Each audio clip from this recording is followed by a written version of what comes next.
Assalamualaikum and good morning to Madam Nur Azrin. I am Nisaa.zainal binti Rahman. International trade is generally defined as the business activities going on between one country to other country beyond its border. The business activity are split into two, in which the export and the import. Exporting and importing are two divisions of commercial activity. As a result of a need or a desire for goods or services, it is also involved the transfer of money, products and services across international borders or territories. The worst month for Malaysian exports since the global financial crisis in 2009 was April 2020, when they fell by 23.8% year over year. The decreases are partly a result of the precautions that officials took to stop COVID-19 from spreading. From 2019 to 2020, Malaysia's top 5 monthly trading partners are China, Japan, the USA and Hong Kong.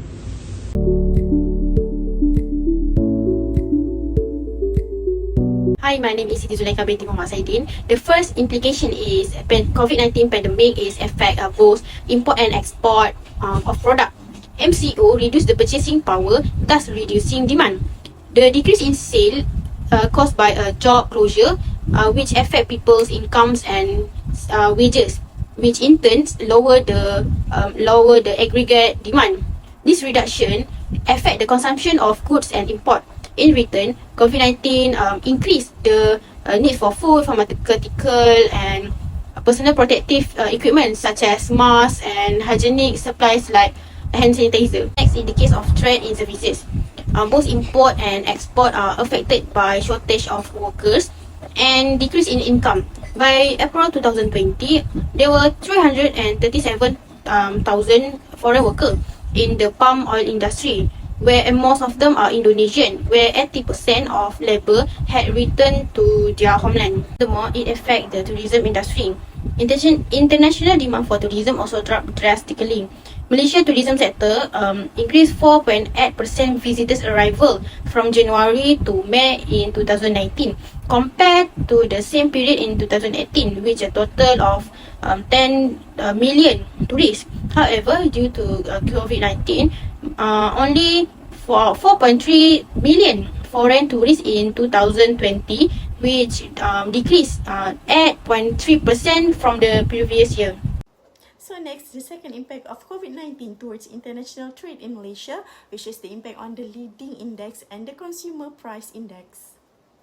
So the first impact, which is in terms of the leading index, the IP declined further to negative 5.5% in April 2020 from negative 3.6% in March 2020. There is some positive momentum recorded by the expected sales value in the manufacturing sector, which contribute 2.1% to the percentage change of IP in the reference month as businesses are allowed to operate again in May 2020. The third one is considering IP weaker's annual performance, it is expected that the economy will remain on a contractionary territory in the month. And the second impact, which is in terms of the consumer price index, the CPI decreased by 2.9% in May 2020 from 117.9 compared to 121.4 in the same month the previous year. The data and statistic of the consumer price index CPI clearly show that the people are frugal in spending and only spend for the survival of themselves and family for the basic needs such as the food and drink. According to the Bank Negara Malaysia (BNM), Malaysia 1Q 2020 GDP decreased to 0.7% due to the impact of the action taken both globally and domestically. Assalamualaikum warahmatullahi wabarakatuh. My name is Nisaa.zainal binti and I will continue with the next issue, which is unprecedented stresses on food supply chain. For the past 10 years, Malaysian food supply chain has been ensured with a combination of domestic food production and imported food supply. This strategy has been in place to cater the needs of sufficient food supply. Throughout the effort, the COVID-19 outbreak has caused a disruption in the food supply chain, which has resulted in the implementation of limitation known as the Movement Control Order, which is MCO.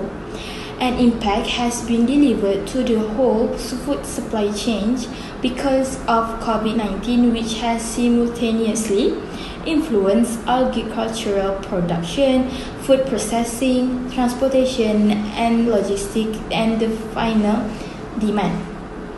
The decrease in the volume of international trade that occurred during COVID-19 influenced the economy of Malaysia, particularly on the volume of trade that occurred between China and Malaysia, according to Chen 2020. The COVID-19 pandemic created havoc on the global supply chain, which resulted in Malaysia trade falling by 16.4% to RM 133.24 billion in 2020. This seemingly in contrast with the previous year trade record. Assalamualaikum warahmatullahi wabarakatuh. My name is Nurul Nazura binti Jamal. I will continue with the last impact, which is changes in the flow of foreign direct investment (FDI) slow down the country's economies. As we know, the emergence of COVID-19 as a pandemic around the globe has resulted in significant interruption to international commerce and other associated activities, including direct investment. The global supply value chain has been upsetting because of the lockdown, travel restrictions, and shutting of borders. Overall, it is potentially clear that this worldwide outbreak of COVID-19 might also further worsen international business and investment. Therefore, the current decline in international commerce and foreign direct investment (FDI) will have an impact on the Malaysian economy, as it would on any economy independent on these factors. Malaysia has struggled with attracting and maintaining investment for quite some time. The decline in foreign direct investment into Malaysia and the poor quality of the investment began years before previous time from the spread of the concerned block. Based on the statistic from the Ministry of Economy Department of Statistics Malaysia, the net inflow of FDI into Malaysia was 14.6 billion in 2020, which seemingly subsided from 32.4 billion the year before. This drop may be attributed in part to the global economic uncertainty caused by the pandemic scenario. Lower stock and investment fund shares and greater loans issued to affiliates overseas drove the decline in FDI flows. Foreign direct investment grew to 668,000.8 billion at the end of 2020. However, the income dropped from 60.5 billion in 2019 to 44.6 billion in 2020. Domestic and international investment in Malaysia after COVID-19 will rely on developments throughout Southeast Asia and the rest of the globe. Since the country is part of the worldwide economy, it seems that Malaysia will face a tough task after COVID-19 before its economy is open and based on exports. These public health steps have caused big problems for the economy, which affect how firms decide whether or not to invest in foreign direct investment. FDI could be so important for growing and developing economies which have lost other sources of foreign funding like portfolio investment. Unfortunately, it looks like the virus may have a very big effect on FDI flows to this country. For example, the basic and industrial sectors which get more FDI in many of these economies than in most developed countries have been hit hard by the pandemic. However, these public health and economic policy changes affect FDI flows in the long run will depend on how well they work.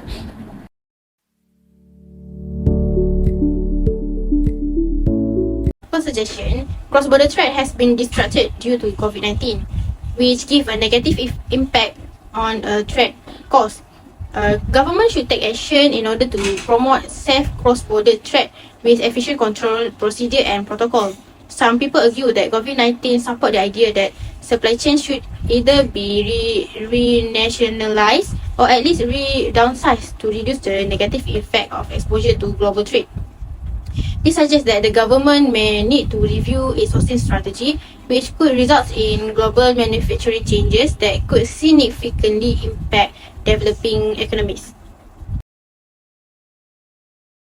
And for the second suggestion, which is a concerns economy stimulate package and generator plan.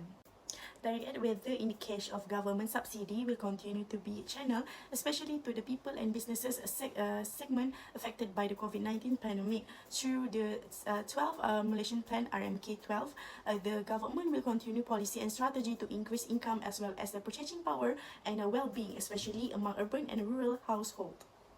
The government believes that the strategy and initiative, especially through the productive welfare program, can increase income and reduce the people dependence on cash assistance from the government, in addition to addressing current and future challenges, including the impact of the COVID-19 pandemic. And the example of the government initiative is the Prihatin Rakyat Ekonomi Stimulus Package, which is Prihatin, and the National Economic Regeneration Plan Penjana. The positive growth in June 2020 export registering a growth of 8.8% to 82.9 billion and resulting in a trade surplus of 20.9 billion. The industrial production index also surged 18.2% in May 2020 as compared with the previous month. The next is the wholesale and the retail trade sales value rebounded 26.3% in May 2020 against the previous month, while the labor force participation rate was slightly lower at 68.0% compared with April 2020. Next, the number of the employer persons fell by 0.3%, while the unemployment rate recorded 5.3% in May 2020 against 5.0% in the previous month. The next suggestion is increase export quotas of essential goods and avoid restriction in exporting goods. The favorable impact that export offered the economic growth has garnered a significant amount of attention in research that has been conducted on economic growth and development. Because they inspire more investment, which in turn affect more technical development, exports are one of the most important drivers of economic growth and prosperity, as well as to increase level of importation. In turn, economic growth may lead to a bigger expansion of exports by increasing the use of technology and raising the number of imported goods required, since the inputs for manufacturing are known as potential medium at the export markets. This may be accomplished by the use of the phrase export may lead to the greater expansion of exports. To clarify, they can be utilized as inputs in domestic production, which in turn can be boost national economic growth, and by a view that they can be brought back into the country. In certain contexts, imposing restriction on export could be regarded as indispensable tactic for winning the public support of international trade accords. Next, the last suggestion is improve liberalization and access to protect SMEs industry. In order to survive the shock that was caused by COVID-19, Malaysia has to improve its liberalization and access. There is still a significant amount of regulation placed on foreign direct investment (FDI) in the services industry at the moment. In addition, in order to for the government to succeed in encouraging private domestic investment, it must protect small and medium-sized businesses (SMEs), which are responsible for the majority of employment. It is necessary to provide financial assistance as well as regulatory flexibility in order to ensure their continued existence and activities. It is time for Malaysia to revise its policies on small and medium-sized enterprises and private investment. These include easing regulatory and administrative requirements and fees, as well as supporting firm strategic reorientation and repurposing toward the production of products and services that are in demand. The foreign direct investment policy of Malaysia needs to undergo a significant and courageous overhaul of its structural and sectoral components. In addition, Malaysia also has to ramp up its investment promotion efforts in order to bring in high quality investment. That's all from me. Thank you. For a nation, the effects of international commerce were crucial due to the increased country integration, faster and more affordable cross-border transportation of commodities, and the provision of services. International commerce has increased dramatically during the past century. The majority of economists have maintained that expanding trade between nations has benefited firms, consumers, and employees within. Greater specialization and more effective resource management result from international commerce, which frequently lower prices, increase productions, and boost productivity. Increased competitive pressure, however, also lead to the declines of some industry and sectors, the closure of less productive businesses, and the layoff of employees. Such trade-related losses are frequently far more concentrated than the profits, which has full of worries about the trade, illegal, uneven impact on globalization in general.